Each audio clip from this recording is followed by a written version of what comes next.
오늘 말씀에는 믿음이 연약한 자의 모습들이 나와 있습니다. 그 특징을 살펴보면서 우리의 믿음을 점검해 보길 바랍니다.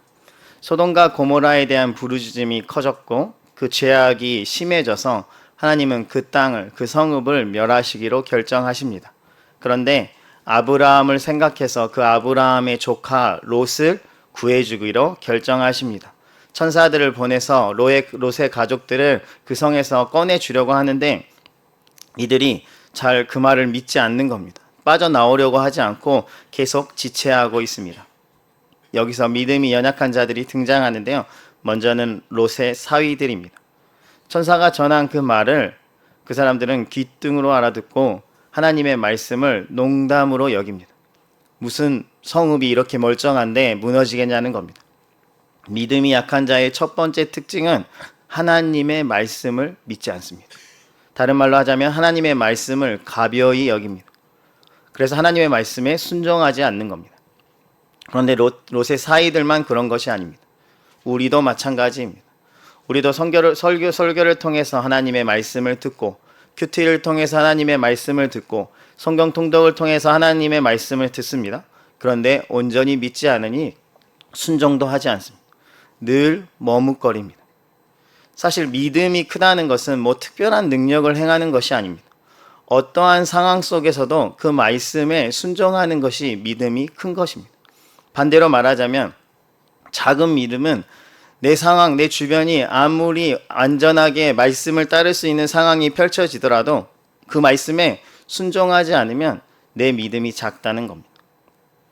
만약 우리가 자꾸 말씀을 순종하는 것에 미루고 있다면, 여러 가지 이유를 대고서 나는 그 말씀을 따르지 않을 거야라고 하고 있다면 그것은 우리의 믿음이 약하다는 증거입니다. 그러니 말씀을 의심하지 말고 믿으시길 바랍니다. 그리고 그 말씀에 즉각 순종하시기를 바랍니다. 그것을 통해서 우리의 믿음이 크다는 것을 증명해낼 수 있는 하늘시학교의 성도님들이 다 되시길 주님의 이름으로 축원합니다. 안타깝게도 롯의 사이들 뿐만 아니라 롯의 가족들, 다시 말해서 롯과 롯의 아내와 또 롯의 딸들이 그런 큰 믿음이 없어서 성을 떠나지 않고 계속 머뭇했습니다. 그러면 하나님은 그들을 어떻게 대했을까요? 내가 이렇게까지 했는데 너희가 안 나오니까 그럼 한번 너희도 멸망을 당해봐라, 이렇게 했을까요? 우리 창세기 19장 16절 말씀을 다 같이 읽어볼까요? 창세기 19장 16절 말씀입니다. 시작.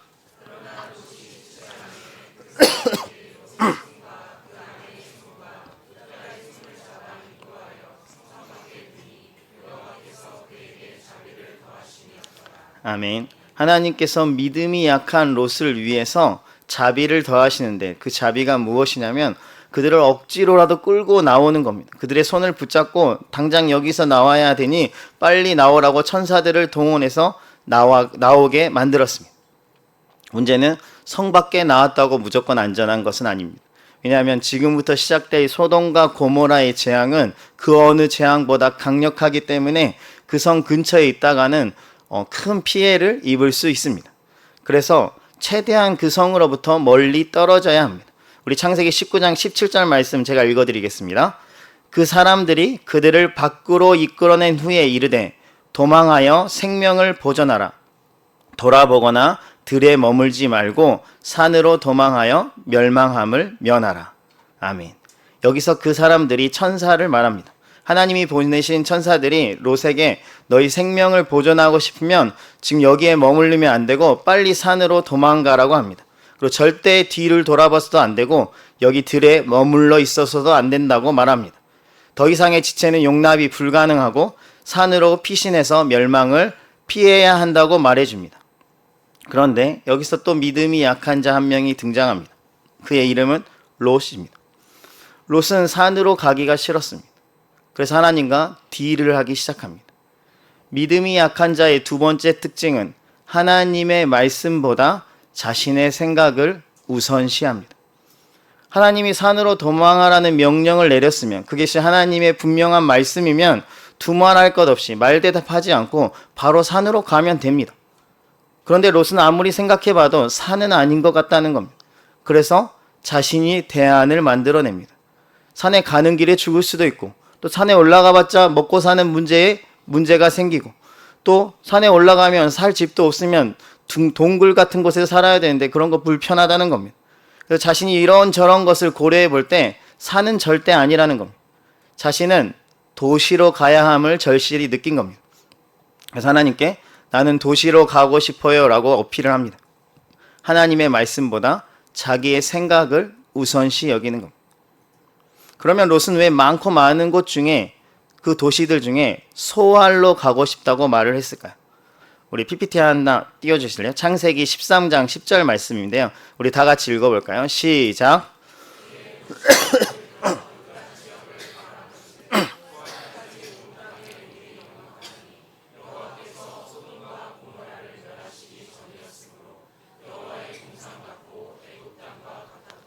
아멘. 롯과 아브라함이 부자가 돼서 서로 막 다투었습니다. 막 다투기 시작하니까 그럼 우리 갈라서자. 그 대신 아브라함이 조카 롯에게 너가 먼저 원하는 땅을 고르면 나는 다른 땅으로 가겠다라고 합니다. 그래서 롯이 눈을 들어보니까 소돔과 고모라가 속해 있던 그 요단 땅이 굉장히 비옥하고 좋았고 물도 많아서 그곳에 가고 싶다는 겁니다. 그 소돔과 고모라가 포함된 그 땅이 마치 에덴 동산과 같았고 애국과 같았습니다. 풍요의 상징이었다는 겁니다. 그래서 롯은 그곳을 선택하고 그곳에 거주합니다. 그런데 방금 전에 우리가 읽었던 말씀에 물이 어디까지 풍부하다고 했습니까? 소알까지. 롯이 소알을 선택한 이유는 이제 롯이 도망가다가 소알을 벗어나면 그때부터는 풍부한 물을 얻을 수 없기 때문입니다. 다시 말해서 롯은 나름대로 멀리를 굴려서 최대한 안전하면서도 최대한 풍요로운 장소의 마지막 경계선을 소알로 잡은 겁니다. 그래서 타협점을 하나님과 소알로 마무리하자는 겁니다. 내가 소알까지는 갈 수 있다. 그 이상은 안 된다고 하면서 자기를 소알로 보내달라고 합니다. 이렇게 믿음이 약한 사람은 늘 자신의 생각을 하나님의 생각보다 더 우선시합니다. 하나님의 말씀보다 자신의 생각이 더 옳다고 생각합니다. 자기 자신을 자신이 제일 잘 알고 지금 상황을 판단하는 것도 자신이 최고라고 생각합니다. 그것은 착각이며 교만입니다. 왜냐하면 내가 아무리 나를 잘 알고 있어도 그리고 상황을 아무리 잘 판단하는 머리가 좋아도 전지전능하신 하나님과 비교할 수 없기 때문입니다. 사실 나의 계획은 늘 무너집니다. 왜냐하면 우리는 유한한 존재이기 때문입니다. 사실 우리는 1분 1초 어떤 일이 일어날지도 알지 못하는 그런 우둔한 자들입니다. 모든 상황이 항상 내가 원하는 대로 돌아가지 않는다는 겁니다. 반대로 하나님의 판단은 항상 옳습니다. 왜냐하면 하나님은 전지전능하시기 때문입니다. 그래서 하나님의 말씀대로 사는 것이 지혜입니다. 물론 처음에는 하나님의 말씀대로 사는 것이 굉장히 우둔해 보이고 그것이 시간 낭비처럼 보이지만 시간이 흐르고 나면 그 과정을 겪고 나면 그 길이 가장 내게 좋은 길임을 깨닫게 됩니다. 그러니 우리는 내 생각보다 내 판단보다 하나님의 말씀을 따를 수 있기를 주님의 이름으로 축원합니다. 재미있는 것은 그렇게 소알로 끝까지 가겠다고 우겨서 롯이 소알로 갔습니다. 근데 소돔과 고모라가 멸망하는 것을 보고 갑자기 두려운 마음이 생겨서 결국 산으로 도망갑니다.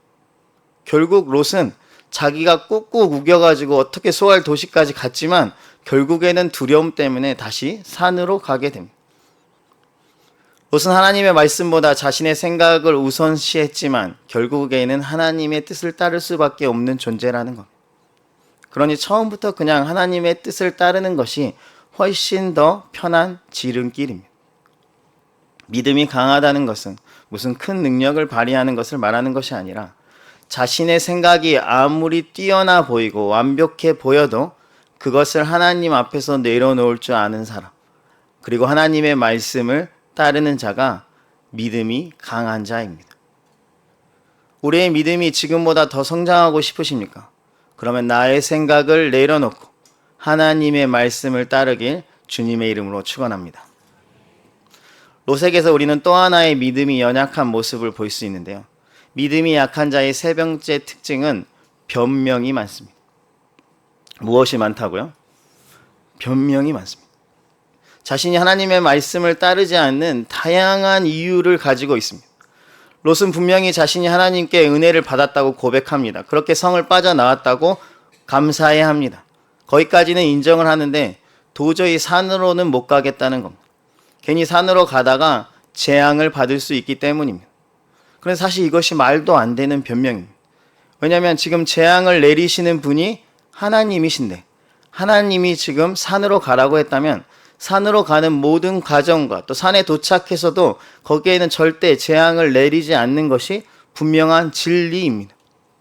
그런데 그런 하나님한테 산은 위험하니까 자기는 못 가겠다고 변명을 하고 있는 겁니다. 말도 안 되는 변명입니다. 그냥 자신은 소알로 가고 싶다는 것을 그렇게 어필하는 겁니다. 그냥 하나님 뜻대로 살고 싶지 않다는 뜻입니다. 우리도 그럴 때가 있습니다.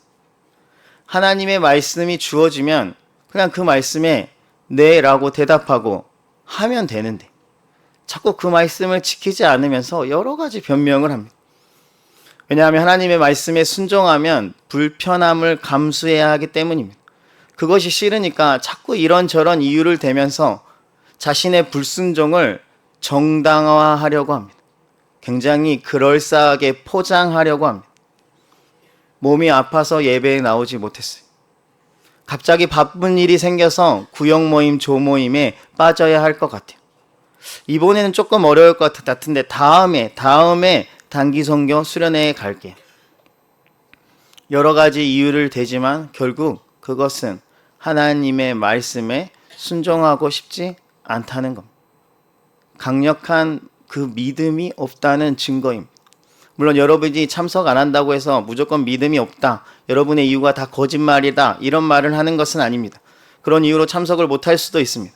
그런데 때로는 우리가 상황이 그리하더라도 그 난간들을 뛰어넘을 수 있는 믿음이 필요하다는 겁니다. 하나님의 말씀대로 살려면 당연히 어려움이 따를 수밖에 없습니다. 아무런 어려움 없이 말씀대로 살 수가 없다는 겁니다. 그러니 우리는 믿음을 가지고 그 어려움을 뛰어넘어야 합니다. 그런데 맨날 고난 앞에서 변명만 늘어놓으면서 주저앉아 있으면 안 된다는 겁니다. 그러면 절대 큰 믿음을 소유할 수 없습니다.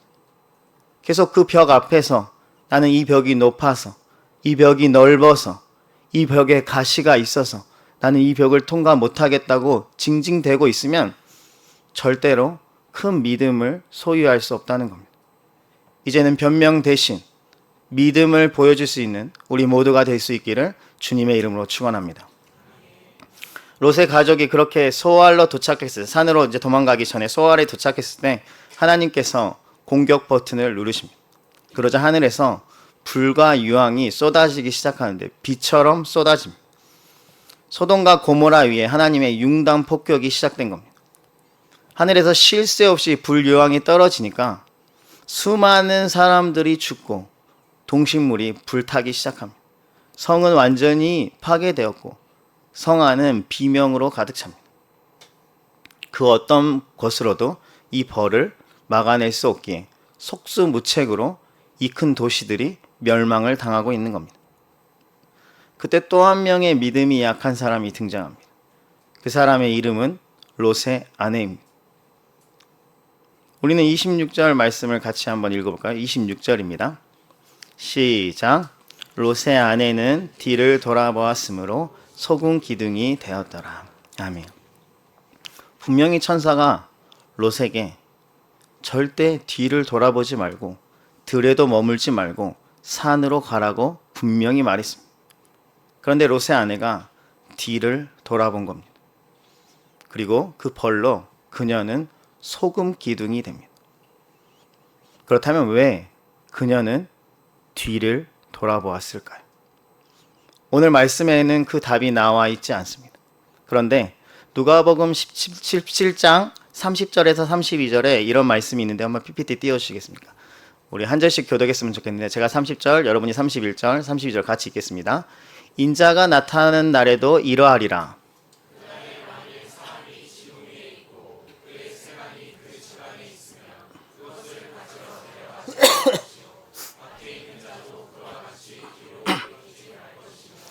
롯의 철을 기억하라. 아멘. 예수님이 마지막 때가 곧 임할 것인데 그때가 되면 절대로 무엇을 가지러 가지 말라는 겁니다.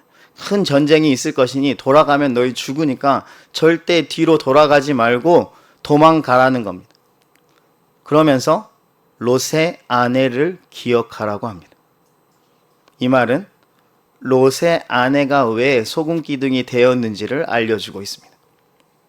롯의 아내는 자기가 떠났던 그 성, 자기가 살고 있던 그 성에 놔두고 왔던 그 재물, 자신의 소유, 그것이 너무 아까워서 미련이 남은 겁니다.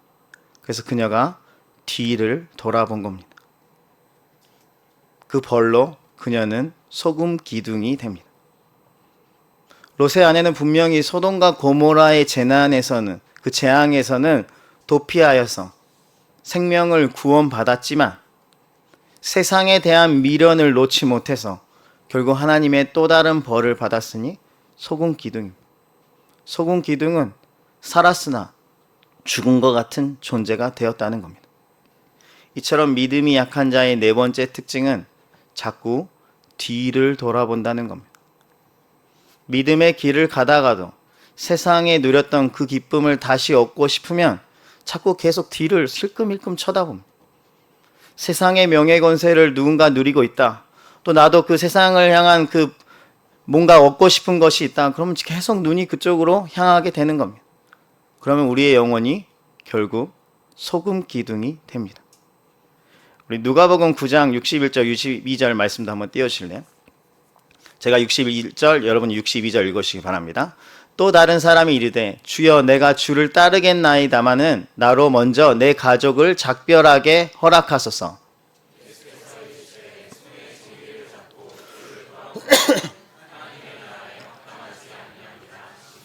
아멘. 한 사람이 예수님을 찾아와서 나 당신의 제자가 되고 싶어요 라고 말했습니다. 그러자 예수님이 그래 나를 따르라고 말합니다. 그런데 그 사람이 그 전에 저의 가족들과 마지막으로 작별 인사하고 올 수 있게 조금만 시간을 달라고 합니다. 평소에 예수님 같았으면 충분히 그래라 이렇게 말씀하실 텐데 예수님이 단호하게 그의 요청을 거절하십니다. 과거의 삶의 방식을 그대로 가지고 회귀하려고 한다면 예수님의 제자가 될 수 없다는 겁니다. 예수님의 제자가 되고 싶다면 우선순위를 온전히 하나님의 나라에 둘 수 있어야 한다는 겁니다. 세상의 것에 매여서 자꾸 뒤를 돌아보는 자는 절대 예수님의 제자가 될 수 없음을 알려주시는 겁니다. 요즘 여러분의 발걸음은 어디로 향하고 있습니까? 자꾸 뒤를 돌아보면서 퇴보하고 있습니까? 아니면 힘들고 어렵지만 하나님의 뜻을 이루기 위해 전진 또 전진하고 있습니까? 여러분 날아가는 새를 보신 적이 있습니까? 날아가는 새는 절대 날아가면서 뒤를 돌아보지 않습니다. 어떤 새가 날아가면서 뒤를 돌아봅니까? 날아가는 새는 자기가 갈 그 앞에 있는 그 방향을 바라보면서 끝까지 날아가는 겁니다. 우리의 삶도 그리해야 하지 않겠습니까? 계속해서 우리가 자꾸 세상을 뒤돌아보는 인생이 된다면 결국 소금 기둥처럼 아무런 쓸모없는 인생이 된다는 겁니다. 그러면 소금 기둥이 뭐에 쓸모가 있습니까? 무슨 도움이 됩니까? 저희가 말씀을 듣기 전에 주님 뜻대로 살기로 했네 라는 찬양, 돌아서지 아니리라는 찬양이었는데 그 찬양의 원곡은 인도의 옛날 찬송가입니다. 이 찬송의 작사가는 맨발로 인도와 티벳을 전도했던 썬다싱이라는 그분이 작사한 곳인데요. 이 찬양과 관련된 에피소드가 하나 있습니다. 인도의 한 마을에서 한 가족이 예수님을 믿게 됩니다. 이 일로 인해서 마을 사람들이 막 동요하기 시작하니까 추장이 굉장히 화가 난 겁니다. 그래서 그 가족들을 광장으로 이렇게 끌고 옵니다. 그리고 추장이 화가 나서 그 가족들에게 이렇게 말합니다. 만약 당신과 당신의 가족들이 믿음을 부인하지 않으면 너희들은 오늘 여기서 다 죽는다. 가장이었던 이 아버지가 자기의 자녀들도 있고 아내도 있는데 도대체 무슨 말을 해야 할지를 잘 모르겠습니다. 그러다가 그 사람이 처음 예수님을 믿었을 때 불렀던 찬양이 떠올랐습니다. 그래서 그 찬양을 부르기 시작합니다. 그 노래는 그가 하나님께 자신의 삶을 드리기로 처음 결심했을 때 부른 찬양입니다. 주님 뜻대로 살기로 했네. 주님 뜻대로 살기로 했네. 주님 뜻대로 살기로 했네. 뒤돌아서지 않겠네. 그러자 마을 사람들이 그 자녀들을 죽입니다. 두 자녀를 죽이는데요. 그리고 그에게 또 다른 기회를 줍니다. 이번에는 아내를 앞에 세워놓고 위협합니다. 그러자 그 남자가 또다시 찬양을 부릅니다. 이 세상 사람 날 몰라줘도, 이 세상 사람 날 몰라줘도, 이 세상 사람 날 몰라줘도 뒤돌아서지 않겠네. 그러자 마을 사람들이 그 아내도 죽여버립니다. 이제 그에게 마지막 기회를 주장해 줍니다. 예수님 안 믿겠다는 그 한마디 하면 너는 살려주겠다. 그런데 그가 또다시 찬양합니다. 세상 등지고 십자가 보내. 세상 등지고 십자가 보내. 세상 등지고 십자가 보내. 뒤돌아서지 않겠네. 그 남자도 그 자리에서 바로 죽임을 당합니다. 이 가족이 너무 허무하게 죽임을 당합니다. 근데 그 후에 놀라운 일이 일어납니다. 사형을 집행했던 그 선두에 섰던 이 추장이 그 마음에 복음의 씨앗이 심겨지게 된 겁니다. 그 씨앗이 자라나서 결국 그 추장이 마을 사람들을 다 광장에 불러놓고 자신이 섬기던 우상을 버리고 지금부터 자신은 예수 그리스도를 믿겠다고 그 결단을 선포합니다. 그러자 복음이 온 마을에 확장되기 시작하고 심지어 이웃 마을까지 예수님을 믿는 역사가 일어납니다. 주님 뜻대로 살기로 결단하고 뒤돌아서지 않을 때 놀라운 기적이 우리의 삶 가운데 일어나는 겁니다. 여러분은 계속 뒤돌아보면서 소금 기둥과 같은 인생이 되시겠습니까? 아니면 더 이상 뒤돌아서지 않고 복음의 씨앗이 되시겠습니까? 우리에겐 중간은 없습니다. 둘 중 하나를 선택해야 합니다. 이제 여러분의 믿음이 그 선택을 좌우하게 될 겁니다. 말씀을 마치려고 합니다. 오늘은 롯의 가족들을 통해서 믿음이 약한 자의 특징을 살펴보았습니다. 믿음이 약한 자의 첫 번째 특징은 하나님의 말씀을 믿지 않는다는 겁니다. 혹시 내가 여전히 믿지 않는 하나님의 말씀이 있다, 자꾸 의심이 되는 하나님의 말씀이 있다면 역시 나는 아직 믿음이 멀었구나라는 것을 깨달으시고 더 큰 믿음을 위해 말씀을 믿기로 결단하시고 그 말씀대로 살아가시길 바랍니다. 믿음이 약한 자의 두 번째 특징은 하나님의 말씀보다 자기의 생각을 우선시하는 겁니다. 자신의 판단이 하나님의 판단보다 더 우위에 있다고 생각하는 겁니다. 이것이 얼마나 어리석인 것인지는 여러분이 지금까지 살아온 인생을 조금만 되돌아봐도 충분히 알 수 있습니다. 그러니 유한한 나를 믿지 마시고 전지전능하신 하나님의 말씀을 믿으시길 바랍니다. 믿음이 약한 자의 세 번째 특징은 변명이 많은 겁니다. 혹시나 여전히 이 자리에 내가 신앙의 훈련을 하지 못하는 다양한 변명을 여전히 구역장에게, 조장에게, 목사님에게 하고 있다면 그것은 내 믿음이 약하다는 증거입니다. 이제는 그 어려움을 믿음으로 극복하여서 변명 대신에 순종으로 하나님께 여러분의 믿음을 증명해낼 수 있기를 주님의 이름으로 축원합니다. 마지막으로 믿음이 약한 자의 네 번째 특징은 뒤를 돌아보는 것입니다. 이제 우리는 그만 뒤를 돌아봐야 하지 않을까? 세상의 것에 대한 미련을 이제 제발 그만 내려놓고 하나님의 나라와 하나님의 의를 위해 살아갈 수 있기를 간절히 바랍니다. 하나님의 선하시고 위대하신 뜻을 위해 또 전진하시길 간절히 바랍니다. 2024년 우리의 믿음이 그 어느 때보다 강력하고 더 커져서 그 믿음으로 이 세상을 이기시고 하나님의 나라를 확장하는 데 귀히 쓰임받는 하늘시학교의 성도님들이 다 되시길 주님의 이름으로 축원합니다. 찬양하겠습니다. 믿음이 없이는 같이 찬양하겠습니다.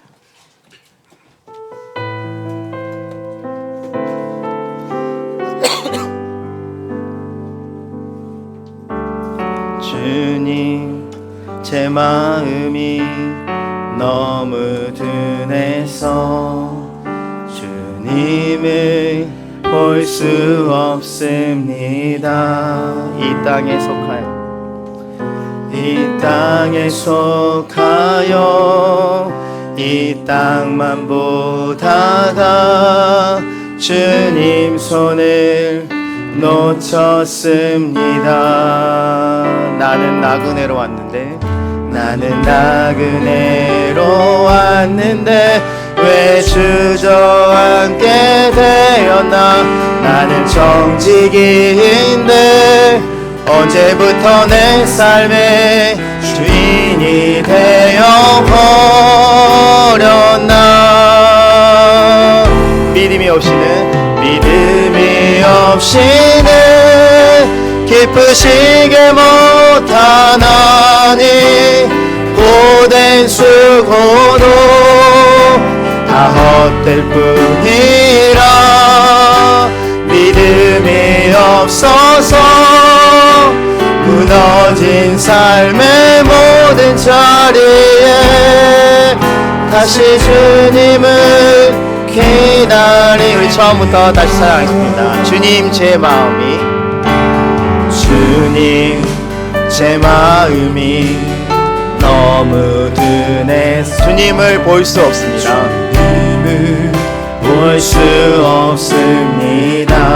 이 땅에 속하여 이 땅만 보다가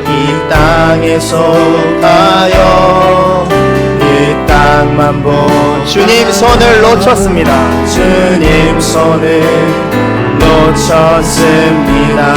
나는 나그네로 왔는데 왜 주저앉게 되었나. 나는 정직인데 언제부터 내 삶의 주인이 되어버렸나. 믿음이 없이는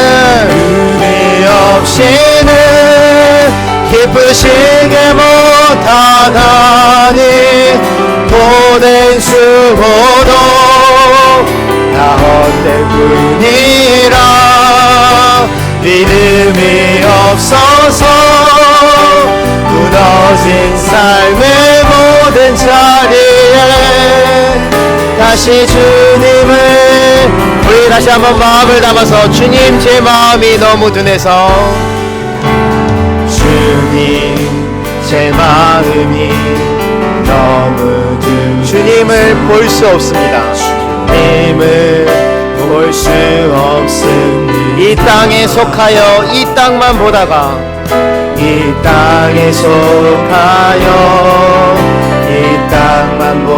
주님 손을 놓쳤습니다. 나는 나그네로 왔는데 왜 주저앉게 되었나.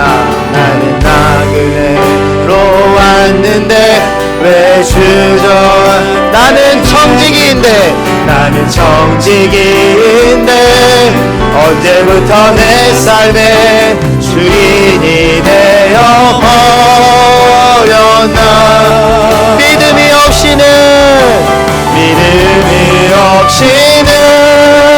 기쁘시게 못하나니 고된 수고도 다 헛될 뿐이라. 믿음이 없어서 무너진 삶의 모든 자리에 다시 주님을 믿음이 없이는 기쁘시게 못하나니 기쁘시게 못하나니 고된 수고도 다 헛될 뿐이. 믿음이 없어서 무너진 삶의 모든 자리 다시 주님을 우리 마지막 한 번 더. 믿음이 없이는 기쁘시게 못하나니